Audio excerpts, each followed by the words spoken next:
Saan napunta ang pera ni Juan? Kaibigan, pamilyar ka ba sa tatlong mukha ni Juan pagdating sa paggamit ng pera? Alam mo bang may pagkakaiba sa ugaling pinansyal si Juan mahirap, middle class at mayaman?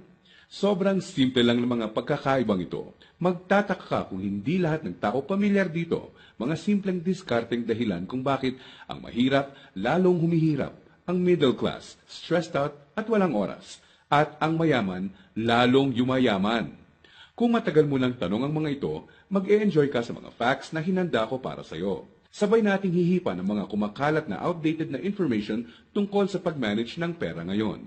At as a bonus, titignan din natin kung may pag-asa pa ba sa panahon ngayon ang simpleng Juan na umasenso at yumaman.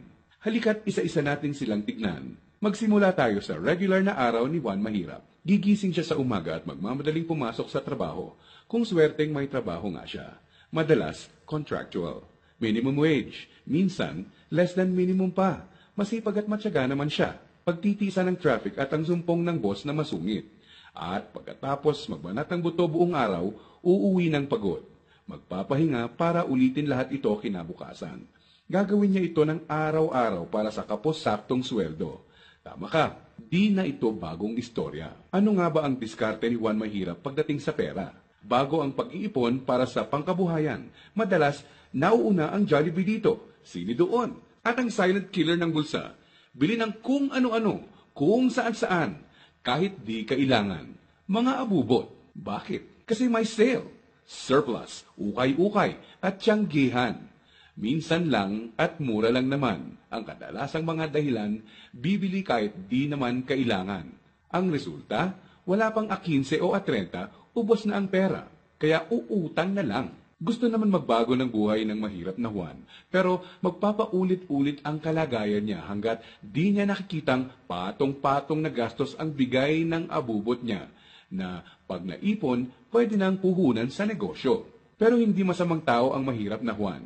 Gaya ng sinabi ko, mukha lang ng diskarte sa pera to. Marami sa atin ang dumaan din sa mentality ng mahirap na Juan, di niya ito kasalanan. Maaaring misinformed lang. Paano nga naman bukod sa di lahat nakapagtatapos ng pag-aaral, di naman tinuturo ang pinansyal na kaalaman sa eskwelahan. Madalas, ang ugali sa paghawak ng pera ay ang ugaling namamana lang. So, saan napunta ang pera ni Juan Mahirap? Dito na papasok ang tinatawag nating 1. Income at expense. At 2. Assets at liabilities. Huwag kang mag-alala, hindi economics class ng pinasok mo. Simple lang to. So ano nga ba ang praktikal na kahulugan ng income at expense at assets at liabilities? Unahin natin ang income. Ito ang perang pumapasok sa iyo. In short, income equals kita. Kapag lumabas naman ang pera, tinatawag natin tong expense. Sa madaling salita, expense equals gastos. Ngayon, ano naman ang assets at liabilities? Asset ang isang bagay kung binibigyan ka nito ng income o kita. At liability naman kung expense o gastos ang binibigay nito.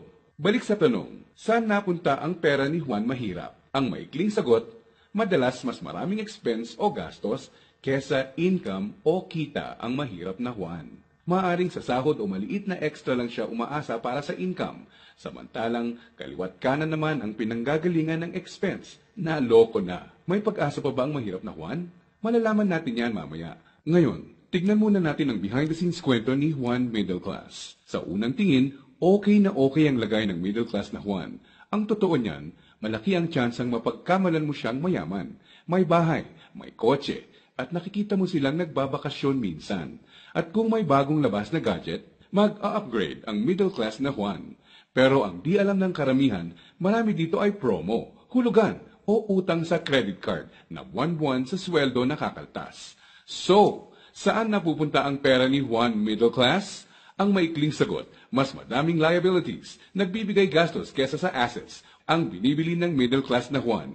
Imbes na investments na gagawa ng income, nauuna sa listahan niya ang paggagamitan ng pera, ang upgraded na lifestyle. Gusto niya ang convenience at quality sa buhay. Tingnan nating halimbawa to. Kung traditional economics ang pagbabasehan, ang kotse at bahay ay madalas na sinasabing assets. Sa praktikal na buhay ni Juan, masasabi nating outdated na ang pananaw na to. Sa definisyon natin ng asset, ang isang bagay ay asset kung gumagawa ito ng income. Pero madalas, pagka down payment mo ng kotse, bahay o alahas, money out agad. Sa mga susunod na buwan, may babayaran ka ulit at huwag mong kakalimutan andyan pa ang insurance at tax. Money out nga naman, liabilities. Ang kotse ay nagiging asset lang kung nakakatulong siya ng gumawa ng income. Halimbawa na lang kung gamit sa negosyo.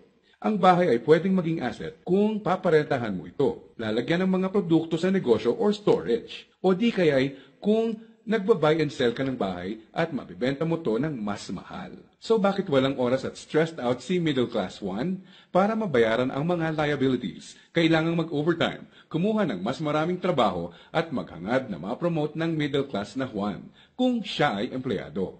Para sa mga professionals at self-employed, kailangan nilang kumuha ng mas maraming kliyente o projects. In short, kailangan nilang ibenta ang oras at skills nila ng higit pa sa ginagawa nila dati nung wala pang liabilities para kumita ng mas malaki. Tulad ng kalagayan ng isang doktor. Kung hindi niya sisiputin ang pasyente niya, wala siyang kita. Dito mo na makikitang may lumalamon na sa oras ni Juan Middle Class. May mga celebrations sa family at friends ang di na niya ma-attendan. Kaliwat ka ng stress na ang kapalit ng upgraded lifestyle ni Middle Class 1. Para sa kayod kalabaw na discarding to, gugustuhin niya ng reward, tama? Kaya mas madalas na siyang mag-taxi, kahit pwede namang mag-jeep. Starbucks coffee na, dati okay na ang 3-in-1. Sa restaurant na mas madalas kakain, kahit pwede namang sa bahay. Ilang halimbawa lang ito. Sa oras na maisip ni Juan Middle Class na magnegosyo, ang kita niyang pangpupuhunan sana, pambayad sa liabilities na pupunta.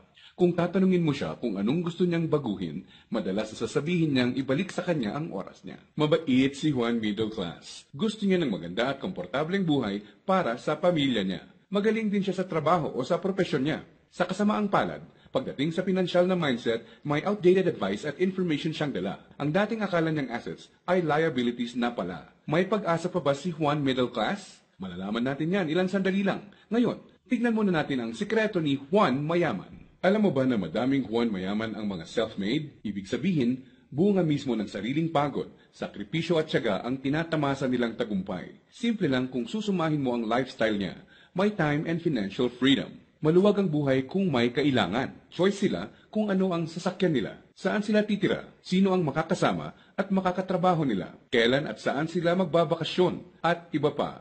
In reality, mas madami din silang tsansang makatulong sa kapwa, gaya ng pagdodonate sa charity at pagsali sa outreach programs. Balik tayo sa tanong, saan napunta ang pera ni Juan Mayaman? Kapag may perang hawak si Juan Mayaman, sa asset niya ito dinadala. At sa asset na ito ay kikita pa ng mas maraming pera para sa kanya. At ano naman ang gagawin niya sa bagong kitang ito? Tama ka, i-invest ulit niya sa ibang asset pa.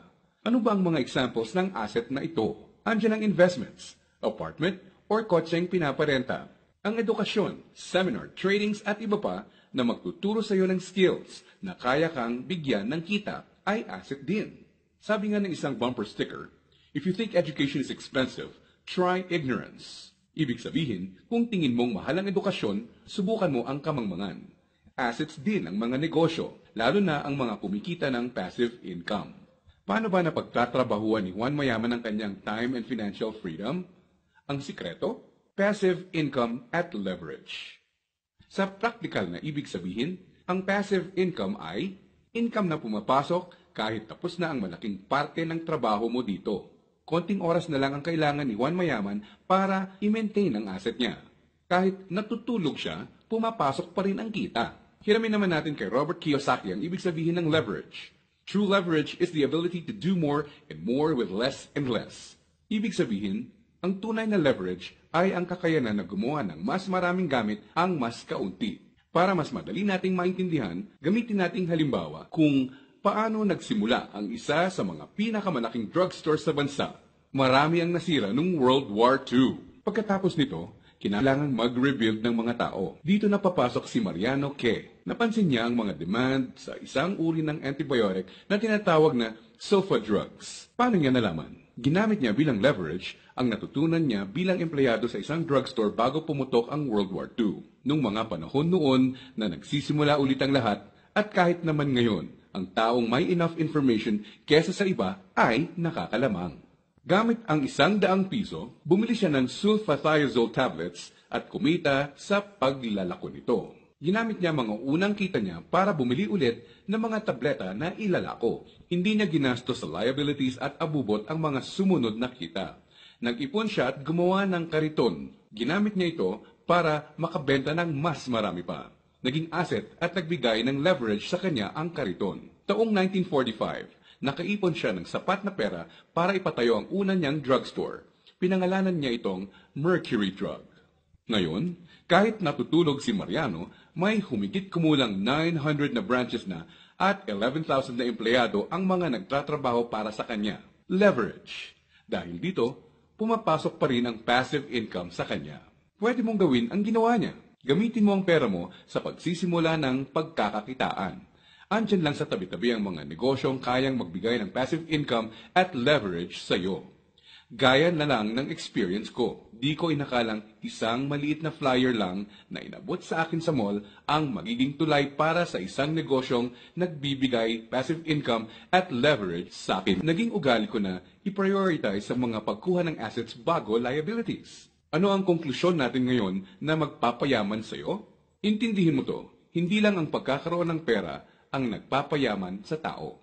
Para hindi ka matulad sa 70% ng lotto winners na lalong nagiging mahirap dahil sa maling diskarte sa pera. Dapat, alam mo kung paano at saan gagamitin ang pera pag nagkaroon ka nito. Dahil sa internet, mas madali nang maghanap ng negosyong simulan sa maliit na capital at pwedeng palaguin para bigyan ka ng passive income at leverage.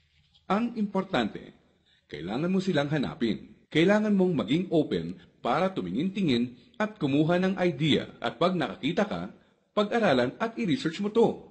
Nandyan lang sila. Kailangan mo lang bigyan ng chance ang sarili mo na maging in the know. Ibig sabihin, kapag andyan na ang pagkakataon sa harap mo, alam mong di mo dapat palagpasin to. At sa pagkakakitaang papasukin mo, ipunin mo lang ang income mo. Gamitin mo to para palaguin pa ang assets mo hanggang ang kita ng assets at negosyo mo kahit di mo na directly pinatatakbo ay nagbabayad ng bakasyon, gadgets, kotse at bahay ng pamilya mo. Gaya ng mga self-made na Juan Mayaman, kaya mo itong simulan.